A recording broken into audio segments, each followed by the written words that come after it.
Ticket நான் எப்படி எடுத்தேன்னு சொல்றேன்னு சொல்லியிருந்தேன். டிக்கெட் வந்து சிஎஸ்கே ஆடின விதம் வந்து சரியில்லைன்னு தோணுதுங்க. ஏன்னா வந்து பாத்துருப்பீங்க, நான் ரொம்ப ரொம்ப ரொம்ப ரொம்ப எக்ஸைட்டடா இருக்கேன் தலையை பார்க்க போறோம் ஸ்டேடியம்லன்ட்டு. இன்னைக்கு சிஎஸ்கே ஆர்சிபி மேட்சோட vlog-ஆ இதை நான் கண்டினியூ பண்ணலான்னு இருக்கேன். நிறைய பேருக்கு டவுட் இருக்கும், எப்படா டிக்கெட் எடுத்த, பிளஸ் வந்து இங்க இருந்து எப்படி நம்ம ஸ்டேடியம் போறது, எது பெஸ்ட், எந்த வேல போலாம், வண்டியில போலாமா கார்ல போலாமா, அதெல்லாம் நான் யோசிச்சு ஒரு வழி யோசிச்சிருக்கேன். ஸோ அதுதான் எனக்கு தெரிஞ்சு பெஸ்டா இருக்கும். அதையும் நான் அப்படியே போக போக சொல்றேன். ஸோ நீங்க ரெடியா? நீங்க ஆல்ரெடி மேட்ச் பார்த்து ரிசல்ட் பார்த்துருப்பீங்க. ஆனா நான் வந்து என்னோட ஃபன்னா இருக்க போது, ஏன்னா இன்னைக்கு நான் ஒரு ஆர்சிபி ஃபேனோட என் தம்பியோட போக போறேன். ஸோ அந்த ஒரு ஃபன்னும் நம்ம இன்னைக்கு இந்த வீடியோல பார்க்கலாம்.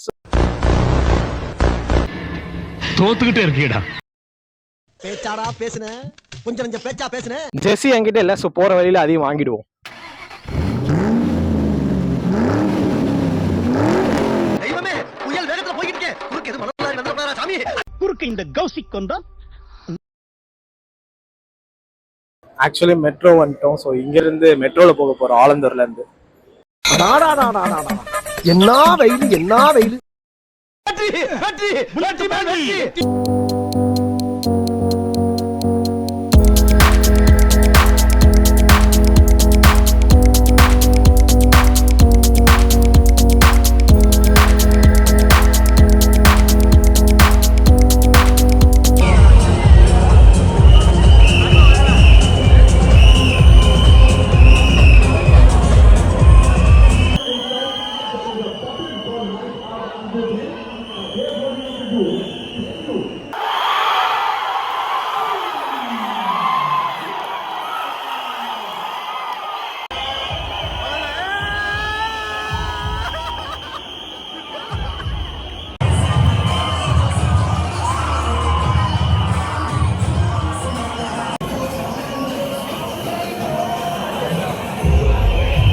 பேச்சாடா பேசுன, கொஞ்சம் கொஞ்சம் பேச்சா பேசுன. டிக்கெட் நான் எப்படி எடுத்தேன்னு சொல்றேன்னு சொல்லியிருந்தேன். டிக்கெட் நான் வந்து ஆன்லைன்ல தாங்க புக் பண்ணேன். ஆனா பியூர் லக் தான். நம்ம அந்த 10:15க்கு எனக்கு தெரிஞ்சு நீங்க போனை நம்பாதீங்க, லேப்டாப்ல வந்து அதே டிஸ்ட்ரிக்ட் ஆப்பை லாகின் பண்ணிட்டு 10:15க்கு ரொம்ப ஷார்ட், ஒரு செகண்ட் டிலே ஆனா கூட முடிஞ்சிருச்சுதான். நம்ம வந்து ரொம்ப லக்கியான அன்னைக்கு டேவா இருந்துச்சு. நீங்க வந்து அதை தட்டிக்கிட்டே இருந்தீங்கன்னு வச்சுக்கோங்களேன், 10:40ல இருந்து கண்டிப்பா டிக்கெட் எடுக்க முடியும். நான் வந்து 1300 கியூல இருந்தனால தான் எனக்கு லோயர்லயே டிக்கெட் கிடைச்சிச்சு.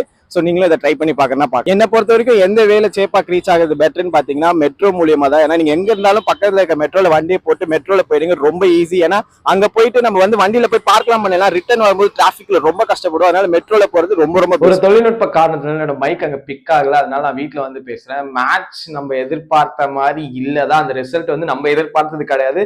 ஆனா என்ன பொறுத்த வரைக்கும் இந்த மேட்ச் எக்ஸ்பீரியன்ஸ், அங்க வந்து இந்த ஸ்டேடியமோட இதெல்லாம் வந்து வைப் எல்லாம் வேற லெவல், அதுல எல்லாம் டவுட்டே கிடையாது. நம்ம வீட்டுல பார்த்தா அந்த வைப் இருக்காது, பட் அங்க பார்க்கும்போது ஓவரால் கிரௌடும் ஒரு பவுண்டரிக்கும் வந்து சேர் பண்றது ரொம்பவே வைபா இருந்துச்சு. ஆனா என்ன பொறுத்த வரைக்கும் அங்க பாக்குறதுக்கு வீட்டுல பாக்குறதே வந்து பெட்டரா தாங்க இருக்கும். ஏன்னா அங்க பார்க்கும்போது அவங்க அடிக்கிறாங்க அவ்வளவுதான் தெரியுது, பட் அது நமக்கு டிவில எல்லாம் நல்லா க்ளோஸ் அப்ல காப்பாங்க. ஸோ வேற லெவல்ல இருக்கு. அங்க பார்க்கும்போது அந்த அளவுக்கு எல்லாம் பெருசா இல்ல என்ன பொறுத்த வரைக்கும் ஸ்டேடியம்ல. பட் நீங்க வந்து மேட்ச் பார்க்கணும், வைபா பார்க்கணும்னா ஸ்டேடியம் போலாம். இல்ல நான் வந்து நல்ல மேட்சா பார்க்கணும்னா டிவில பார்க்கறதா எனக்கு தெரிஞ்சு பெஸ்ட். ஆனா எனக்கு வந்து சிஎஸ்கே ஆடின விதம் வந்து சரியில்லைன்னு தோணுதுங்க. ஏன்னா வந்து நம்ம தோக்குறது மேட்ரே கிடையாது, தோக்குறதுலாம் ஓகே ஃபைன், எப்பயுமே வந்து தோக்குறது ஃபைன். ஆனா ஒரு இன்டென்ட் காமிச்சிட்டு தோத்து இருந்தா அது வந்து வேற லெவல்ல இருந்திருக்கும், நமக்கு ஓகே நல்ல ஒரு மேட்ச் அப்படின்ற மாதிரி ஃபீல் இருக்கும். ஆனா வந்து ஒரு இன்டென்டே இல்லாம ஆடின மாதிரி இருந்துச்சு நேற்று மேட்ச் ஃபுல்லா. எனக்கு மட்டும் தான் அப்படி ஃபீல் ஆச்சுன்னு நினைச்சேன். நான் வந்து சோசியல் மீடியா பாக்குற எல்லாருக்கும் அதே ஃபீல் தான் இருக்கு. நான் ஒருவேளை ஸ்டேடியம்ல பார்த்தனால நமக்கு அப்படி ஃபீல் ஆச்சோ அப்படின்னு நினைச்சேன். ஏன்னா வந்து ஜடேஜா அஸ்வின்லாம் வந்து தோனிக்கு முன்னாடி இறங்கினாங்க, ஓகே அவங்க வந்து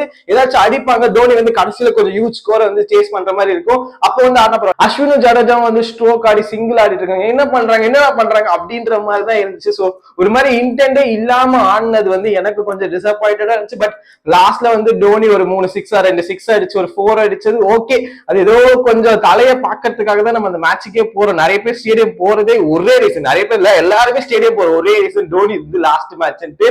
சோ அந்த வந்து கேபிட்டலைஸ் பண்ணிட்டு இருக்காங்க. அது வந்து எனக்கு எந்த விதத்துலன்றது தெரியல. நீங்க உங்களுக்கு எப்படி தோணுதுன்றதை நீங்க கமெண்ட்ல சொல்லுங்க.